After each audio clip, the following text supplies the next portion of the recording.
Hare Rama, Hare Rama,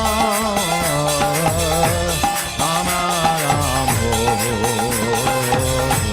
Hare Hare.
Hare Krishna,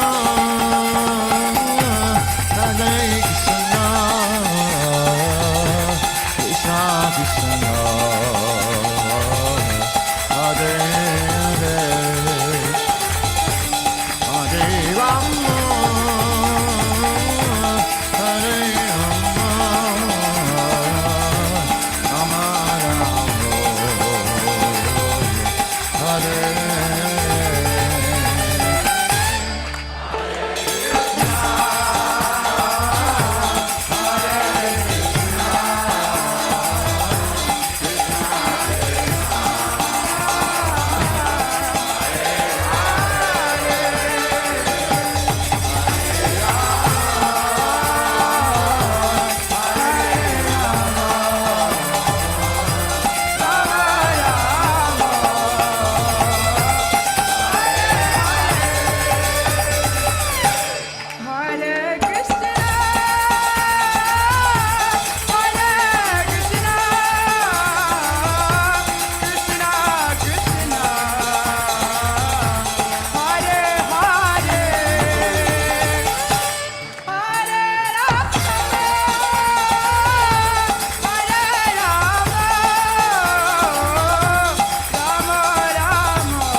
Hare Krishna, dear devotees, please accept my humble obeisances. All glories to Srila Prabhupada. Welcome to this morning's class. It's from Srimad Bhagavatam, Canto 1, Chapter 18, in text 49.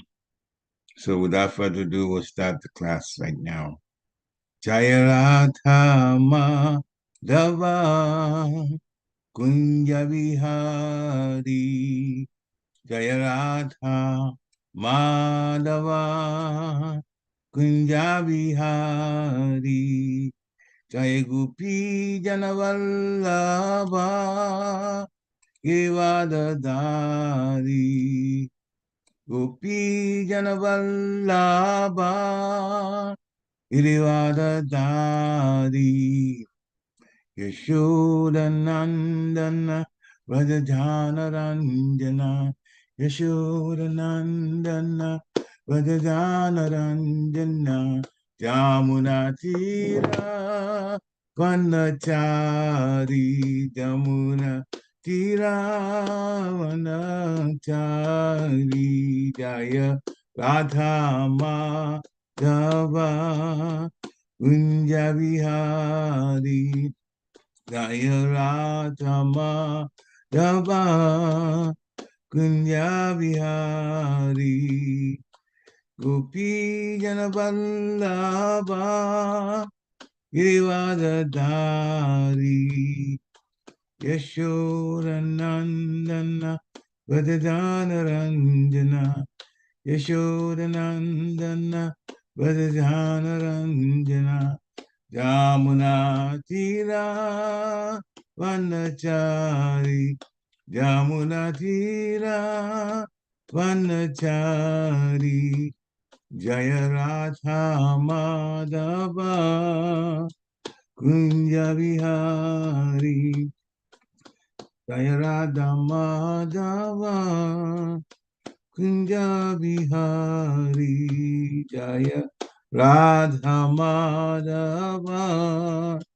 Kunja Vihari Jaya Radha Madhava Kunja Vihari Jaya Om Vishnupad Paramhansa Privajikacharya Stotra Satyashri Maharaj Divine Grace A.C. Bhaktivedanta Swami Shri Prabhupada Ki Jai Jaya Om Vishnupad Paramhansa Privajikacharya Stotra Satyashri Maharaj Divine Grace Srila Bhakti Siddhanta Saraswati Thakur Maharaj Prabhupada Ki Jai अनंत कोटि वैष्णव वृंद की जय नामाचार्य श्री हरिदास ठाकुर की जय ISKCON founder charge Shri Prabhupada की जय प्रेम से कहो श्री कृष्ण चैतन्य प्रभु नित्यानंद श्री द्वैत गदाधर शिवाचार्य गौर भक्तवृंद की जय श्री श्री राधा कृष्ण गोप गोपीनाथ श्याम कुंड राधा कुंड गिरि गोवर्धन की जय श्री वृंदावन धाम की जय पौधाम की जय तुरधाम की जय जगन्नाथपुरी धाम की जय गंगा माई की जय जमुना माई की जय तुलसी देवी की जय भक्ति देवी की जय हरे कृष्ण महामंत्र की जय समवेद भक्त बिंद की जय Nitai Gaur Vimanandi, Hari Hari Go. All glories to the assembled devotees, Hare Krishna. All glories to the assembled devotees, Hare Krishna. All glories to the assembled devotees, Hare Krishna. All glories to the lotus feet of Sri Sri Guru and Gauranga. Glory to Sri Prabhupada, Namo Vishnu Padaya, Krishna Krishnaya Bhutale, Srimati Bhakti Tere Swami Tinamani, Namaste Krishna Vadaya Prabhupada Statani, Sri Guru Karuna Shakti Bhakti Tere Tinamani. Narayana Namaskritya Naronchevam Narotamam Devim Saraswati Vyasam Tatujayam Vidirayat Nashta Prayeswa Bhadresu Nityam Bhagavat Sevaya Bhagavata Uttamasloke Bhaktir Bhavati Naistiki Om Namo Bhagavate Vasudevaya Om Namo Bhagavate Vasudevaya Om Namo Bhagavate Vasudevaya. So reading from Srimad Bhagavatam, Canto 1, Chapter 18, Text 49. Iti putra kritagina so nutapto mahamuni swayam vripakrito ragya nevagam tad achintayat iti putra kritagina so nutapto mahamuni swayam vripakrito ragya nevagam tad achintayat iti putra kritagena sunap saunutapto mahamuni swayam vipakrito ragya devagam tarachintayat. Hare Krishna. Please sing, chant if you wish to. इति पुत्रकृताघेन सोऽनुतप्तो महामुनिः स्वयं विप्रकृतो राज्ञा नैवागं तदचिन्तयत्. Hare Krishna. इति पुत्रकृताघेन सोऽनुतप्तो महामुनिः स्वयं विप्रकृतो राज्ञा नैवाघं तदचिन्तयत्. हरे Krishna. Hare Krishna. Anyone else? Word for word now. Iti, thus, putra, son, kreta, done by, aghena, by the sin, sa, he, the muni, anutapta, regretting, mahamuni, the sage, swayam, personally, vipakrita, being so insulted, ragya, by the king, na, not, eva, certainly, agham, the sin, tat, that, achintayat, thought of it. Translation by Divine Grace, A.C. Bhaktivedanta Swami, Srila Prabhupada Ki Jai. The sage thus regretted the sin committed by his own son. He did not take the insult paid by the king very seriously. Report by Srila Prabhupada. The whole incident is now cleared up. Maharaj Pariksit garlanding the sage with a dead snake was not at all a very serious offense. But Shringi's cursing the king was a serious offense.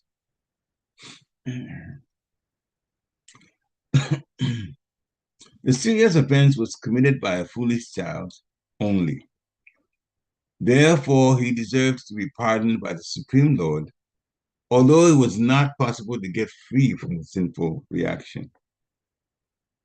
Maharaj Pariksit also did not mind the curse offered to him by a foolish Brahmana. On the contrary, he took full advantage of the awkward situation. And by the great will of the Lord, Maharaj Pariksit achieved the highest perfection of life through the grace of Srila Shukadev Goswami. Actually, it was the desire of the Lord, and Maharaj Pariksit, Rishi Shamaka, and his son Shringi were all instrumental in fulfilling the desire of the Lord. So none of them were put into difficulty because everything was done in relation with the Supreme Person. Oma Ginati Mirandasya, Gyana Ganashavakaya, Chakshu Umilitam Jena Tasmai Shri Guruve Namaha. Shri Chaitanya Manobhistam Stapitam Yena Bhutale Swan Rupakadamayam Dadati Swapadatikam. Vandeham Shri Guru Shri Padakamalam Shri Guru Vaishnavam Sha. Shri Rupa Sagajatam Sagana Raghunatam Vitam Tam Sajivam Sadvitam Savadutam Parijana Sahitam Krishna Chaitanya Devam Shri Radha Krishna Pada Sagana Luita Shri Vishakam Vitam Sha. Hey Krishna Karuna Sindhu Dina Bandhu Jagatpate Gopesha Gopika Kanta Radha Kanta Namostite Tapta Kanchana Gourangi Radhe Vrindavaneshwari Vishabhanusute Devi Panamani Hari Priye Vanchakalpatarubhishcha Kripa Sindhubhe Evacha Patitanam Pavanebhyo Vaishnavebhyo Namo Namaha. Jai Shri Krishna Chaitanya Prabhu Nityananda Sri Advaita Gadadhar Sivasadi Gaura Bhaktavinda. Hare Krishna Krishna Krishna Hare Hare. Hare Ram Ram Ram Hare Hare. Hare Krishna Krishna Krishna Hare Hare. Hare Ram Ram Ram Hare Hare. Hare Krishna Krishna Krishna Hare Hare. Hare Ram Ram Ram Hare Hare. Namo Vishnu Padaya Krishna Prasthaya Bhutale Srimati Bhakti Vedanta Swami Niti Namine. Namaste Saraswati Devi Gauravani Pacharine Nirveshesha Sunyavadi Paschatya Shatarine. Namo Mahavadanyaya Krishna Prema Padayate Krishnaya Krishna Chaitanya Namni Gauratishe Namaha. Ananda Lidamaya Vigrahaya Himavidi Vachav Sundaraya Tasmi Mahaprema Raspadaya Chaitanya Chandraya Namo Namaste Chaitanya Chandraya Namo Namaste Chaitanya Chandraya Namo Namaste Chaitanya Chandraya Namo Namaste. Hare Krishna. The English translation of a text again. The sage thus regretted the sin committed by his own son. He did not take the insult paid by the king very seriously. So there's quite a few lessons by the sage's behavior, Rishi Shamaka, that are very instrumental for us to learn in our devotee life. Many reversals take place in our lives. Reversals, memories, unfortunate situations, things that we didn't think was coming, but came anyway. And whether we were prepared for it or not, it came anyway. Mm-hmm. So this was a situation that, of course, in the beginning, Shamkrishi was doing his own meditation. He had no idea the king would come. The king came, asked for water, was very thirsty. Shamaka continued his meditation. The king got upset about it, went out and put a dead snake, lifted it with his bow, put it around the Shamkarishi's neck. Shamkarishi's son, Shringi, could perceive what was going on from where he was at. He got upset and he decides to overreact, or he's going to punish the Kshatriyas because he's thinking, well, the Brahmanas are above them, the Kshatriyas. And Kshatriyas are just guards. And he, in fact, described Maharaj Pariksit, the pure devotee, that way. So the words were quite insulting, offensive. He curses Maharaj Pariksit to die in 7 days. But it's the Lord's plan, because Shukadeva Goswami then met Maharaj Pariksit on the banks of the Ganga, and so many sages and rishis and demigods from other planets came to hear what was going to happen, what was going to be said, and see what was going to happen in the last days of Maharaj Pariksit. So in the end, the Lord's plan kicked into place. So sometimes the Lord's plan may involve material disappointment or material reversals, but it's only that at the material level. His plan always becomes spiritually helpful because he operates on the spiritual platform only. We may sometimes perceive what happens from a material standpoint, but Krishna does not act on a material level. That's his separated energy, although it belongs to him. It's his separated energy, and he acts by his internal energy. And he takes his spiritual devotees through pastimes that he plans through his internal energy and also from the help, sometimes when he requests Yogamaya to be a part of it. Or sometimes even messages are given by Narada Muni to be part of the pastimes, to unfold that, unfold according to the will of the Lord. So yes, sometimes it seems like material reversals may happen in the Lord's plan, but we see it as materially, he doesn't see it that way. When soldiers were being killed at the Battle of Kurukshetra, millions of them were dying. To Krishna, millions of them were being given a better life. Because if those soldiers did not die at the Battle of Kurukshetra, they probably would have died in some other battle. And if they didn't fight any battle at all, they will also die based on the body breaking down due to old age. So death was coming anyway. The important thing is what happens to the soul. And the soul, this time, Krishna arranged for them to go to either the heavenly planets or to Vaikuntha, the spiritual world. Those who are thinking of Krishna, they go to Krishna. So those soldiers who were thinking of the Lord got a chance to go. Those who saw the Lord and saw the beauty of the Lord, whatever they have in their minds that was connecting positively to Krishna, that was enough for them to go to the Vaikuntha planets. So much mercy that the Lord showed for hundreds of millions of soldiers, 640 million soldiers to be exact, to get a better life. All of them elevated. So Krishna acts on a spiritual platform only, and it's backed up by his statement in Bhagavad Gita chapter 4, text 9. Janma karma tame divyam evam yo viti tattvata chatvadeham punarjanmani naiti mameti so Arjuna. The first line, Janma karma tame divyam. Janma, my appearance, karma, my activities, cha, also, me, divyam, transcendental. He says, my birth and my activities, or my appearance and my activities are all transcendental. And the person who understands it that way, they don't take anybody here, any physical body here in the spiritual world after this one, but they come to join him. So the direct translation is very, very, very nice.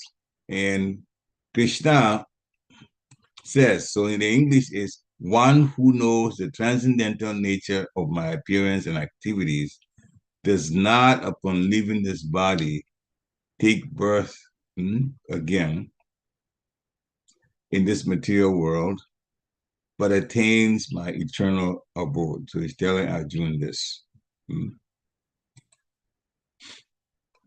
So he's telling Arjuna that if we understand all of Krishna's appearances and his activities upon appearance, and even his leaving, all to be at the transcendental or spiritual level, the one who understands it that way connects with Krishna at the spiritual level, and therefore goes back home after this last body, never to return to this material world.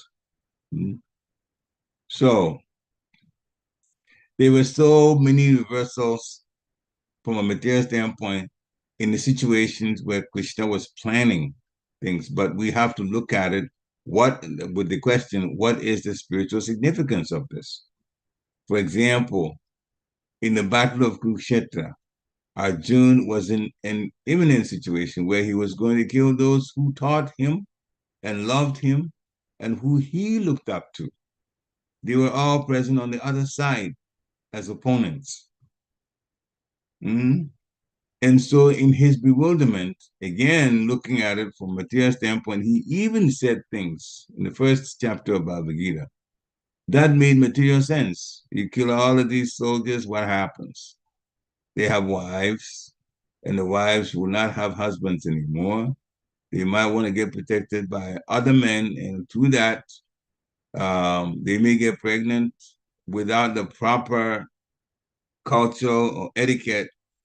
And then, so illegitimate children then will be born, Bhana Shankara, Bhagavad Gita 1, chapter 1, text 40. Adharma Vivabhat Krishna. So when Adharma, which is irreligion, becomes more prominent, women becomes polluted. So he says, Jayati Bhana Shankara. What's going to happen is that we have all of these children that are illegitimate. And now in this world, we have plenty of them because some of people, even in married couples, they don't plan, they're just playing around sexually and then the wife gets pregnant. I have friends who said that, open up to me. And they said, well, actually, we weren't even expecting this one. Well, of course, I didn't say anything to that, but if you're going to still relate sexually, then of course the wife can get pregnant at any time. So this wasn't a planned situation. People make statements like that, but this is because they don't understand what is actual spiritual life and sense gratification. They are involving themselves in sense gratification. But Krishna put Arjuna in the situation. Arjuna was a pure devotee and has been with him in so many situations. As he was saying, Krishna was saying to Arjuna, you know, I remember them, but you don't. But this particular situation, Arjuna was put in an emotional situation where he was going to have to explain things about how he was feeling to Krishna, so Krishna can use that to speak Bhagavad Gita for the benefit of everybody. So here was a situation where Arjuna was perplexed. But in that perplexed state, he brought up some situation, brought up what he was thinking of, and then he admitted that he was confused. And then he said, please be my spiritual master. I'm just going to keep quiet and hear you. So the importance of getting instruction from spiritual master, even from Arjuna's statement, was also brought up. Very important that we hear from a representative of the Supreme Personality of Godhead, the Guru. So Arjuna heard what? Heard from Krishna at the spiritual level.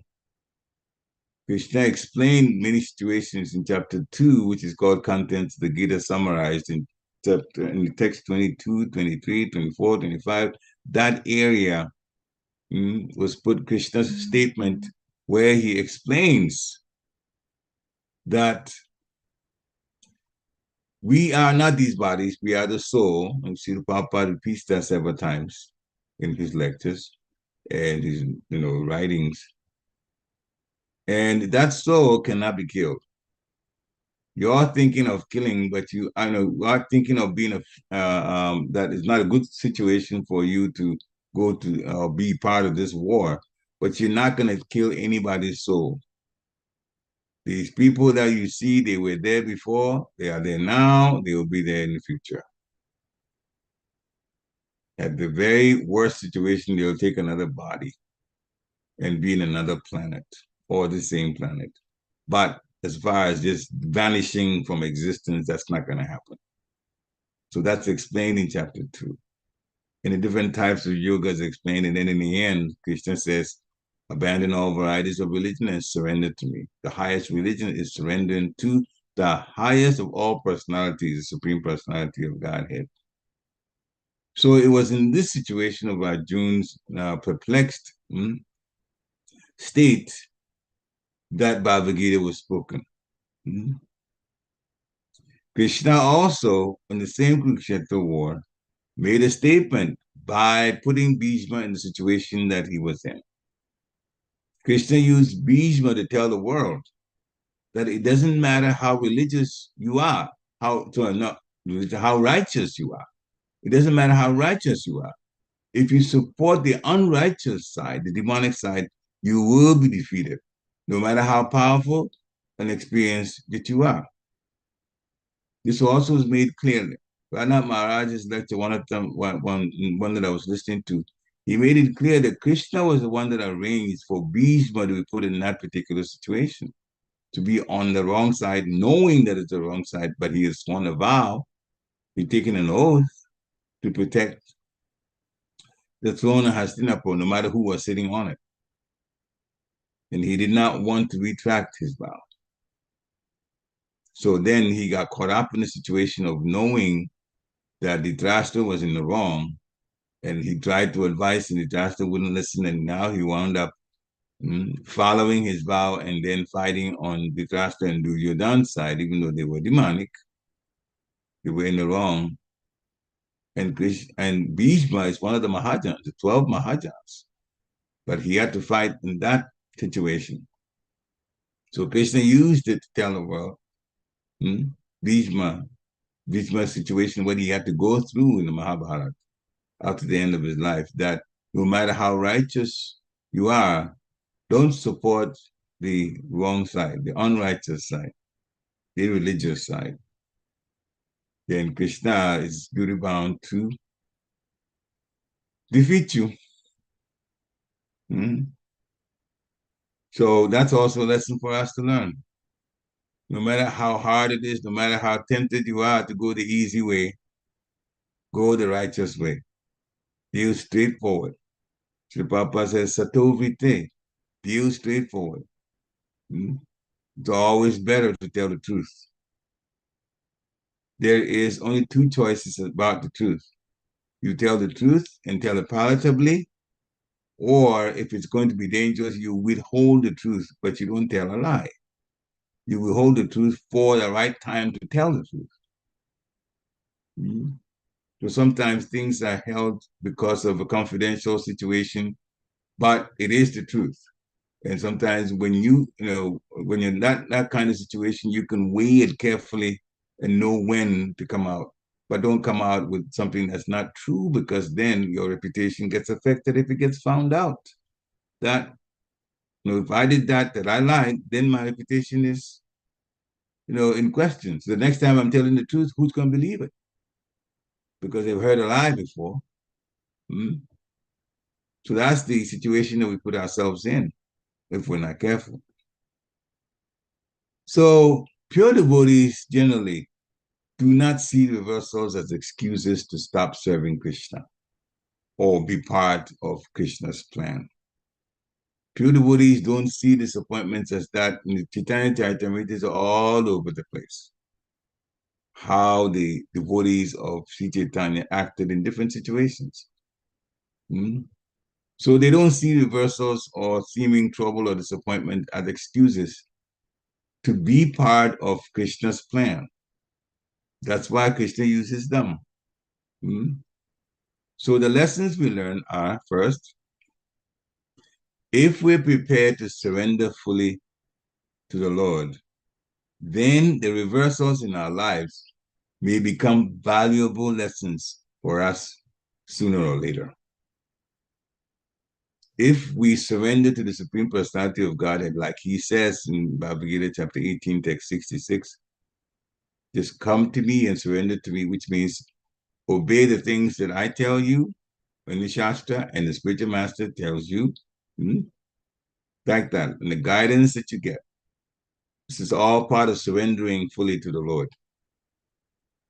Obeying the spiritual master's instruction is also surrender to the Lord, because the spiritual master is a representative of the Lord. So if we are fully surrendered, then even the reversals that come will be valuable lessons for us. The second lesson is, if we look at pure devotees, they go along with Krishna's program, even if it has some trials or reversals and some disappointment. They go along with it. And the end, you will see, is always victorious. The pure devotees teach us by their lives. They go along with whatever Krishna wants. Even if there's some trials, some disappointment, they still do it anyway. But the end will be victorious. This is the life story of the Pandavas. They were brought from the forest. They were born there through the demigods. Father was already dead, Pandu, Maharaj Pandu. They were brought to Hastinapur, and trouble started immediately, because the sons of Dhritarashtra were already envious of the Pandavas. When they were young, there were plans to get rid of them. Shakuni, who was the brother of the queen, Gandhari, was already plotting. They even killed Bhima when he was there. And the Nagas brought him back to life. Bhima was fond of eating. They poisoned the porridge and gave it to him. He ate and he died. And he was brought back to life. And his mother heard what happened, and his mother told him not make a big deal of it. And a second attempt was made to poison. But because the Nagas had actually fortified his body against poison, the second time he ate with the poison in it, but he didn't die. If anything, he became stronger. And that's how they stopped Duryodhan and Shakuni, and they started other plans. But in the end, in the very end, in the Kurukshetra war, all of these people, they died. And it was according to Krishna's plans. And he even told his pure devotees, the Pandavas, that apart from them, soldiers on both sides were going to leave their lives. So it means that no matter what we face, we should be prepared to give our full trust to Krishna. Then we pray to go along with his program in whatever way that he has planned it. No matter what we face, we should be prepared to trust Krishna fully. So what should mortify a devotee is that they don't trust Krishna. What should mortify a devotee is that they're supposed to chant and they don't. That's what we should be afraid of. We should always be connected with the process, the devotional process. Then we pray and go along with the Lord's program. Pray that please use me today in any way that you want. Then we give our free will then back to Krishna, and then in whatever way that he's planned in our lives, he will actually do it. So even while we're in the material world, we'll still be connected with Krishna. Srila Prabhupada, great example. He kept adjusting and facing whatever trials in India, then the United States, then the rejections by the intelligentsia, and his final chanting at Tompkins Square Park, and whoever came, whatever their background was, he accepted. And all these trials happened, but he believed in his spiritual master's instruction, spread Krishna consciousness around the world, especially in the West, in the English language. He did that. He went through all kinds of trials until the situation, and even his health was bad, until Krishna consciousness became a reality around the world.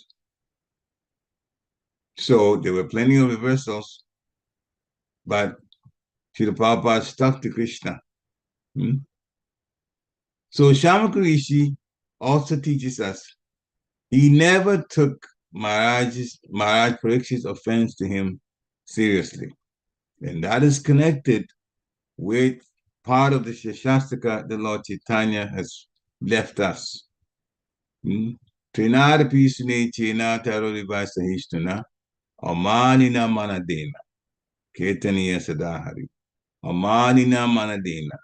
Give respect to others, but don't expect respect from others. Give of yourself, but don't sit wondering when you're going to receive. That is a sign of humility. Give respect, but don't expect respect from others. They respect you, they don't respect you, it doesn't matter. But you give respect though. So in the case of Shamakar Rishi, he saw the snake. In one sense, Maharaj Pariksit had disrespected him. Did he take it seriously? No. What did he do? He just took the snake. It's a dead snake anyway. Tossed it off, end the case. And he thought that was the end of it. Until his son came and started crying loudly, and actually his son came and started crying loudly, and that got him up away from his meditation.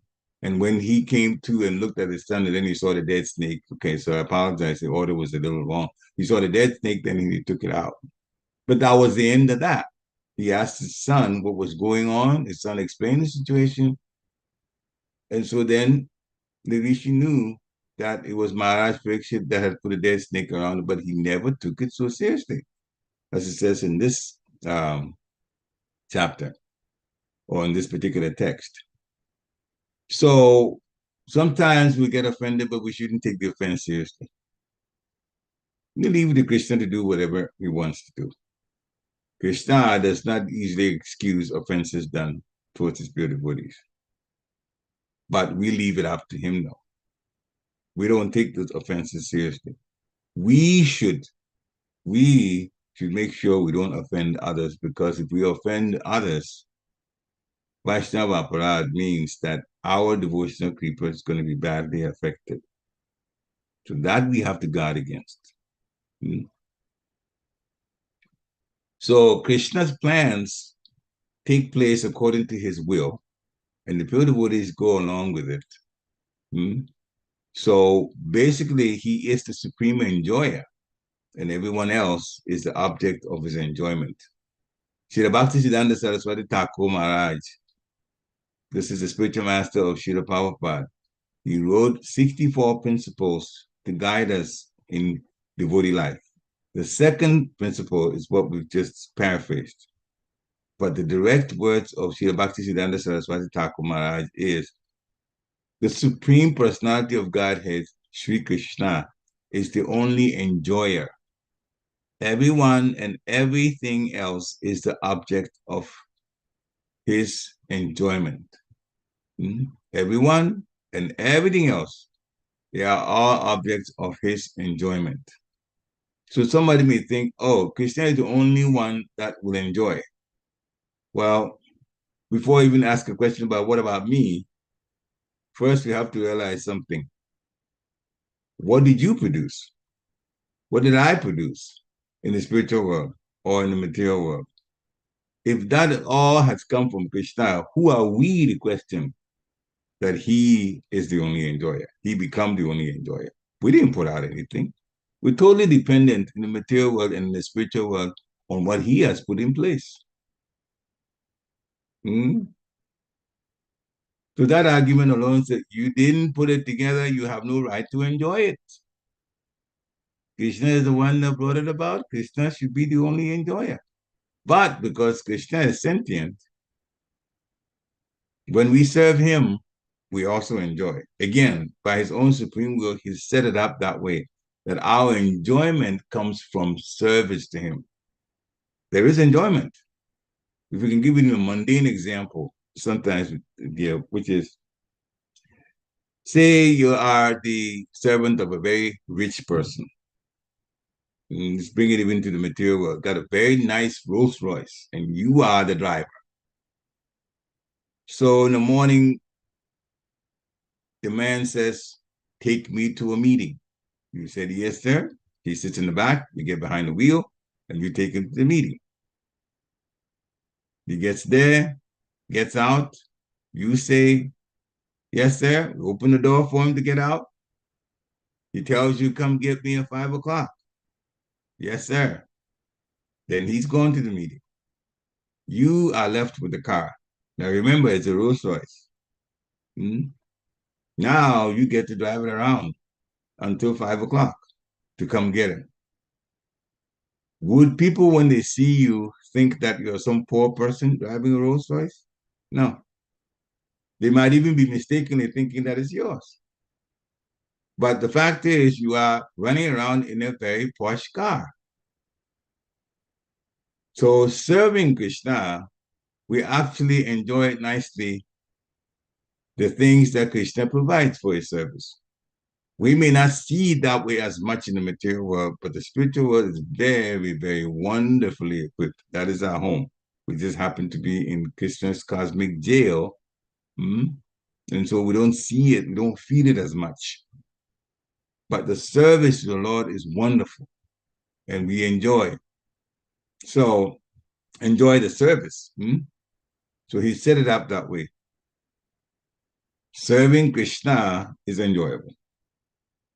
So we are also enjoying in the service part.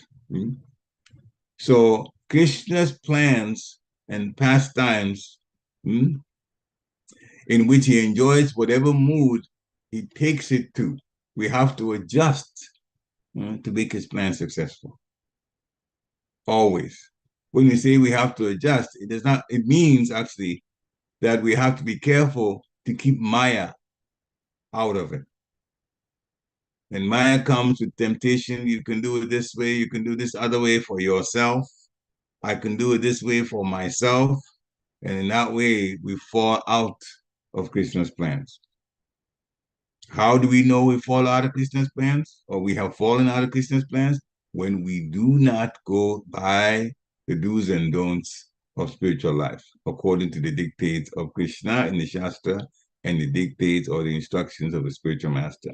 Then we know we've fallen. Maya will always test us.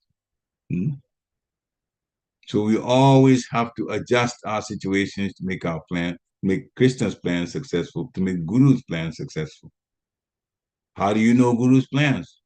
Very simple. Ask him. Just ask. What can I do for you, Maharaj? And he has a plan. He'll tell you do such and such and such, or do for him, or he'll tell you do such and such and such for your own spiritual life. Either way, he's giving instructions. Then what do? Follow it. That's all. In principle number 10, Srila Bhaktisiddhanta Saraswati Thakur Maharaj 64 principle, he says, my advice is do not criticize others. Try to rectify yourself. This is such an important statement made by Srila Bhaktisiddhanta Saraswati Thakur Maharaj. Let's take the last sentence. Try to rectify yourself. Every conditioned soul needs rectification. We are called conditioned because we have a lower nature. So rather than look at what other people are doing wrong, we should look at what we are doing wrong, or what our lower nature is, and take steps to get rid of that. And to get rid of a lower nature means that we're being purified. We're getting closer to being pure devotees. Therefore, closer to getting a chance to go back to Godhead. So Srila Prabhupada, we also call Srila Prabhupada, by the way, Srila Bhaktisiddhanta Saraswati Thakur Maharaj Prabhupada. His advice is, don't criticize others. Criticizing is offensive to others. Just work on, rather than talk about their lower nature, look at your own lower nature. We should look at our own lower nature and try to work to fix that. The last principle we want to talk about is 64 of them, of course. We only took about 3 of them. So principle number 12. A pure devotee knows that everyone is a spiritual master. A pure devotee knows that. Therefore, a pure devotee can be Jagat Guru. A pure devotee knows that everyone is a spiritual master. How? Well, what do we do with spiritual masters? If we approach them, we ask questions. Therefore, the question asking is to do what? To learn. To learn. So to learn means we have things that we need done properly for us. We don't understand it that clearly, and we're asking for guidance. So this principle number 12, the pure devotee it's saying really that the pure devotee learns from everyone and everything in every situation. Therefore, a pure devotee can be Jagat Guru because he learns from everybody, and therefore he has the answers for everyone. A person who is not humble, they cannot learn from everyone in every situation. Therefore, they cannot be a proper guru. But the person who has that humility can not only be a guru, he can be a Jagat Guru. In the 11th canto of Srimad Bhagavatam, there was a Brahmana, Avadut Brahmana, which described that he had so many spiritual masters. As a matter of fact, 24 of them. Why not one, but 24? Because he was eager to learn from all of them, everything and everyone.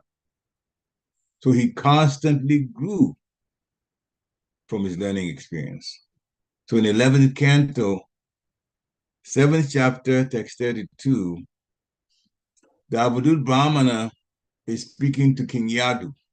And King Yadu is quite surprised at how happy and carefree this Brahmana is. And he's asking, so how are you not so worried about things that go on in this world? And Avadut Brahmana is responding, I have learned from 24 gurus. And he lists them: the earth, the air, the sky, the water, the fire, the moon, the sun, the pigeon, the python, the sea, the moth, the honeybee, the elephant, the honey thief, the deer, the fish, the prostitute Pingala, the kurara bird, the child, the young girl, the arrow maker, serpent, spider, and wasp. And we went through all of this to tell you that he learned from different bodies. Practically covered everyone. Some of them were human, like the child, the young girl, and also the prostitute, and the arrow maker. Some of them were reptiles, like the serpent, the python. Some of them were birds, the kurara bird. Some of them were animals, the deer, the elephant. Some of them were aquatics, the fish. And then you learn from bodies of creation: the air, the sky, the water, the fire. Practically all the 5 elements he was learning from. Their nature always speaks a statement. But a person who's arrogant and egotistical, they may think that you can only learn from advanced devotee or from superiors. But yeah, you can learn from that, but everything around you also teaches a lesson. Everything around me teaches me a lesson. Everything around us, if we look closely, there are lessons to learn from. You can learn from an ant. So sometimes people, they just say, you're not my guru. Some of the Maya going on in this kind now. You're not my guru, so don't try to instruct me. But a person with a mindset to learn, the serious devotee, will learn from all situations. So a serious devotee is constantly learning, constantly learning. A person is serious, he wants to take advantage of every single moment to grow and advance more. So not only can we learn from our guru, we can learn even from the insects that the Avadut Brahmana learned from. And such personalities, they seem most insignificant, but they teach us by the way they act. So devotees should constantly learn. All of us should constantly learn from those we consider senior, those we consider our peers, those we consider new that are just coming. They all have things to provide. And sometimes we don't necessarily have to even talk to them, as you cannot talk to some of those not in human bodies, but you can watch what they do. And by Krishna's supply of intelligence, we can learn and grow and benefit from it. So in this case, the situation has been put to rest at the very end. Shamakas realized that Shringi, his son, has done something really, really bad and offensive.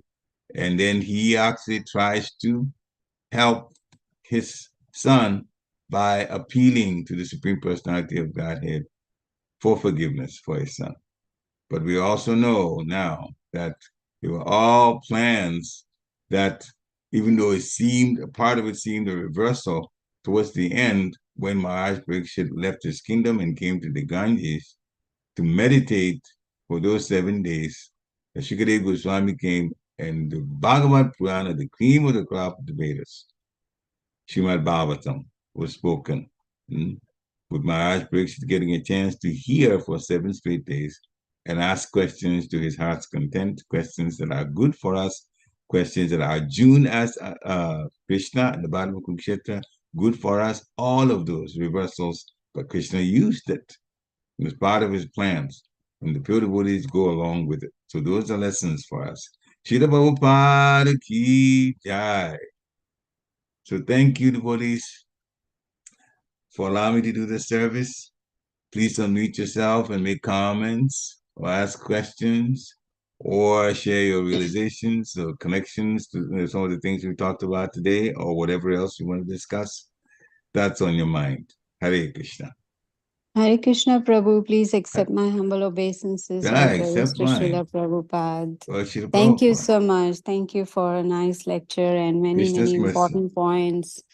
And while you were talking about Bhaktisiddhanta Saraswati Thakur and also about finding faults in others, I saw a quote from Srila Bhaktisiddhanta Saraswati Thakur yesterday, where he said, "When faults in others misguide and delude you, have patience, introspect, and find faults in yourself.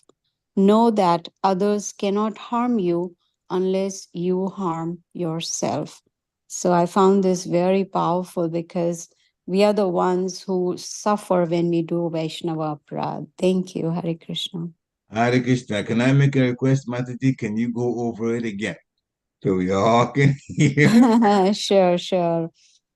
When faults in others misguide and delude you, have patience, introspect, and find faults in yourself. Know that others cannot harm you unless you harm yourself. Jai. Others cannot harm you unless you harm yourself. So if you see things that are in others that are false, don't stick to that or don't make a big deal of that, but find fault in your own self and try to correct that. Wonderful advice. Mhm. So in one sense, that was part of the 64 principles. So he says, this is wonderful advice. Same personality. Srila Bhaktisiddhanta Saraswati Thakur Maharaj. Do not do not criticize others. We'll be deluded then, as Gita Mataji is telling us that Srila Bhaktisiddhanta Saraswati Thakur Maharaj said. Rectify ourselves. Find the faults there and trying to fix that. Because we will become a better devotee. Now, the advantage of trying to fix our own faults and becoming better devotees in the process is when we behave better, others will notice it. Our own children will notice it. And others would notice it and learn from it. And then we all grow like that. So in our own growth, since we are in association with each other, we learn from each other also. Hare Krishna. Thank you, Gita Mataji, for bringing it up so we can hear more of the wisdom of Srila Bhaktisiddhanta Saraswati Thakur Maharaj. Hare Krishna. Anyone else that likes to unmute and ask a Hare question? Krishna. Hare Hare Krishna.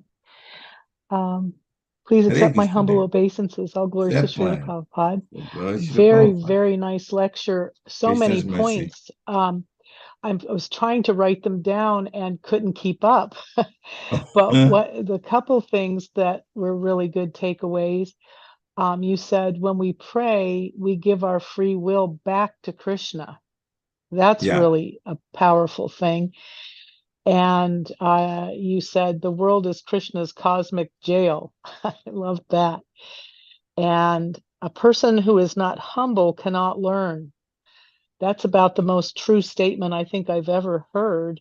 I really, really love that. And Bhakti Sinod Thakur and the 64 the 64 principles.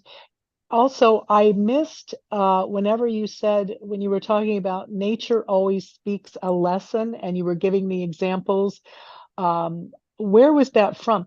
The wasp, but the python. Where can I read more about that? Yeah, it's in Srimad Bhagavatam. Okay. Canto 11, chapter 7. Okay. And if you start from text 30, 31, 32, it goes on there. Okay. Yeah, you just go on. This one, where the 24 gurus, and when he listed them, that is text 32.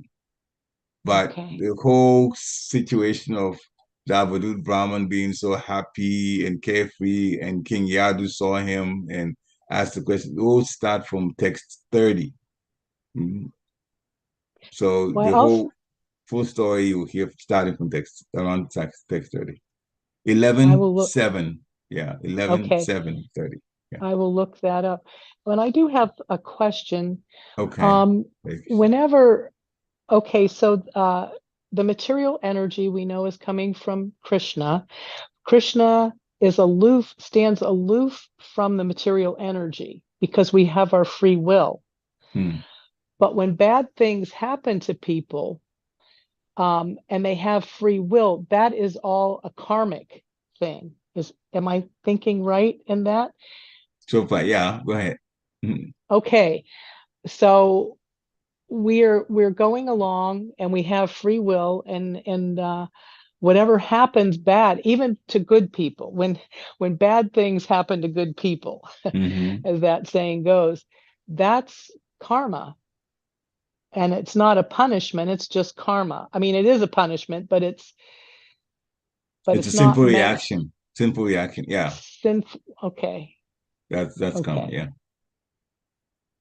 Now, anyway, we have to put this statement into two categories. What happens to devotees and what happens to non-devotees, as far as things that are reversals. So for non-devotees, you correctly explained that is karma. That is simple reaction. Reactions sometimes from lifetimes before.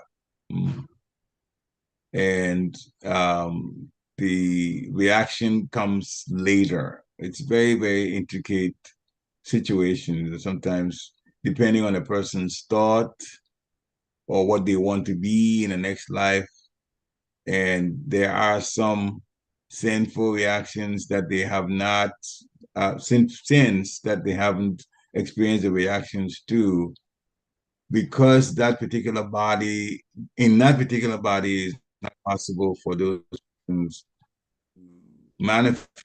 Person go through that particular soul, go through it, then it's put on hold to come later. Okay.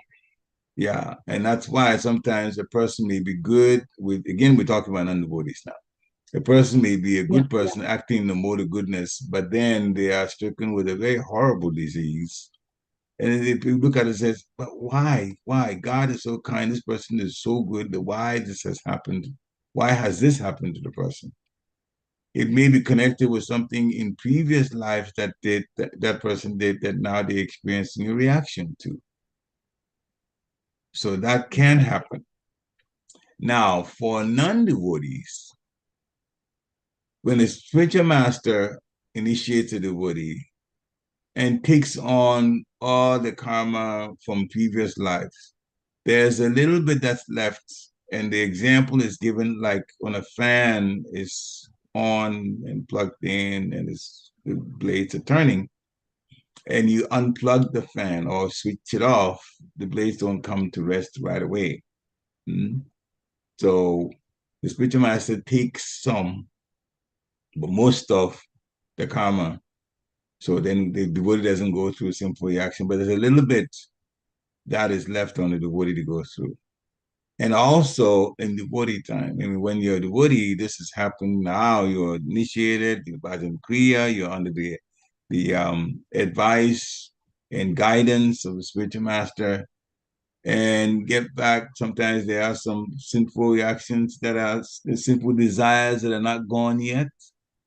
Even though the regulated principles are there, we have to follow them. But then there's some still sinful desires, lurking in our consciousness, and that could cause us to fall into that situation, sinful situation temporarily. And so Krishna arranges for some kind of reprisal at a lower level in terms of its intensity to happen to us, to get us to get away from that sinful desire. In other words, it'll put us in a situation where we're not going to want to even think about that sin anymore.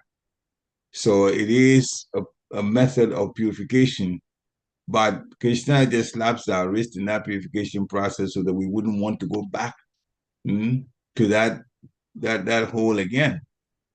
So that also happens to devotees.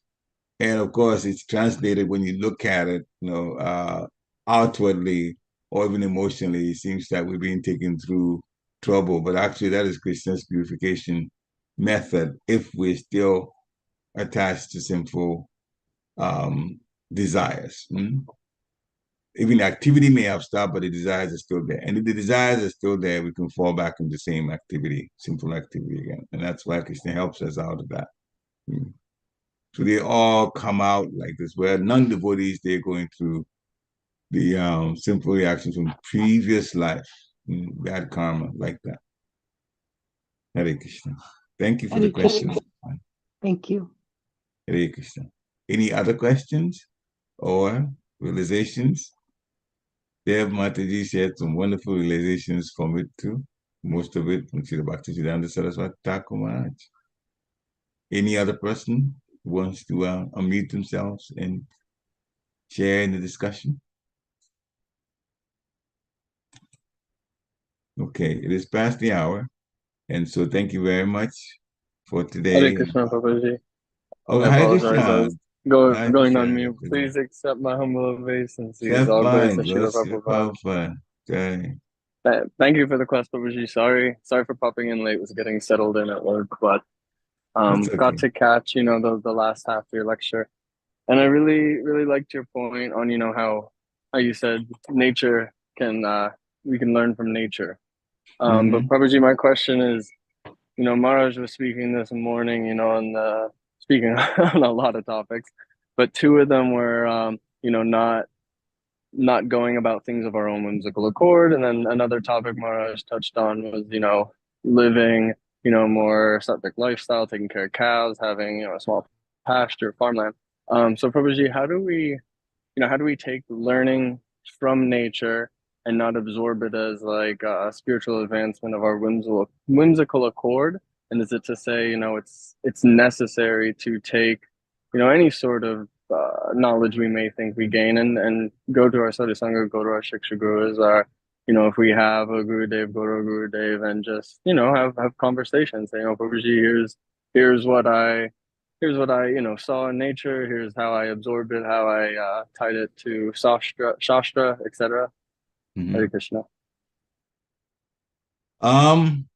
Yes, you can share your mind with either senior devotees or you go to a guru, either one that's initiated you or you're aspiring for, or other gurus who are Shiksha gurus, and ask. The main answer to the question is that never hesitate to ask questions, because it's the only way that things will be explained. And when they get explained, it becomes a little clearer. Like Dev Mataji was asking, where did you get this information? I said, 11th canto, 7th chapter, from 30 something. And then you get to read that. And then so many things, because I actually went through the list of the 24 gurus, but never talked about how any one of them that Abhidhamma Brahmana learned from, because it's a whole class in itself. But it's there, and once you go there in 11.7, and you actually end up by text 38, you'll just go on to the next chapter text. Next chapter, chapter 8, 11 canto, chapter 8. More is explained there in the first few verses there, or texts there. So yeah, we can never, or we should never stop inquiring.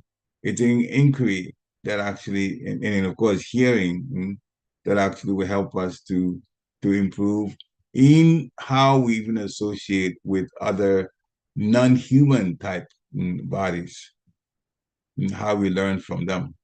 And we also should know, but I will just throw one out, that when we chant the holy name of the Lord and chant out loud, it also benefits all entities around us, whether we can see those entities or not, because there's some that our eyes can't see, like bacteria. Our eyes are not designed to be able to see that, but there's lots of them, germs, other very small living entities.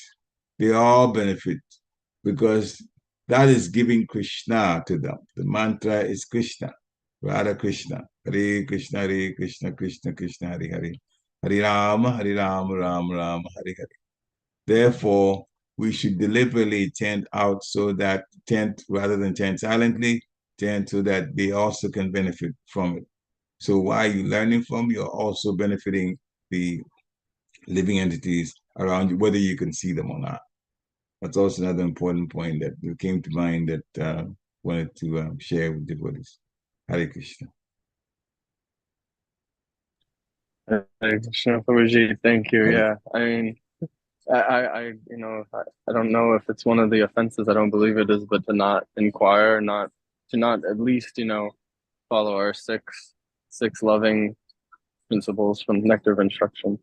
You know, it is, you know, what one should confide their mind, and it's just like is thinking, you know, is thinking of this of whimsical accord, or is that just, you know, thinking too much, and it's fine to, you know, say, okay, well, you know, this is how I learn from nature.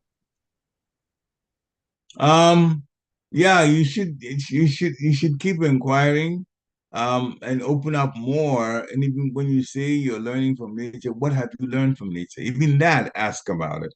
So there can be a discussion as to what is it a good lesson, or a lesson that maybe you should stay away from, or the person that you talk to might even give you some more ideas about learning from that same personality that you learned from. Hmm? You know, just opening up for discussion always. So Krishna would use it then. Lord in the heart, we use that situation to get us to know more.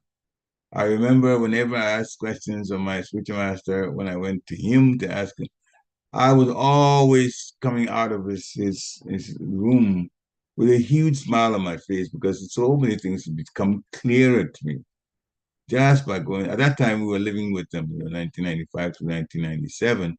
So it was just one floor away from me. I could just walk to his room and knock on the door and allow me to come in, offer obeisance, and ask whatever was on my mind. He was always calm, kind enough. This is Bhakti Swami, kind enough to stop whatever he was doing and then hear the question and and then answer it. And the answer was always very beneficial. So you cannot put that down. Inquire some more. Hare Krishna. Hare Any Krishna, other? thank you, Prabhuji. Hare Krishna. Any other questions or comments? All right, thank you, devotees. Please have a wonderful rest of your week in Krishna consciousness. Vanchakapatarubhisya kripa sundibhya eva cha patitanam pavanebhyo Vaishnavebhyo namo namaha. Srila Prabhupada ki jai. Thank you very much. Hare Krishna. Hare Krishna. Hare Hare Krishna. Krishna. Hare Hare Krishna. Krishna. Hare Krishna. Hare Krishna.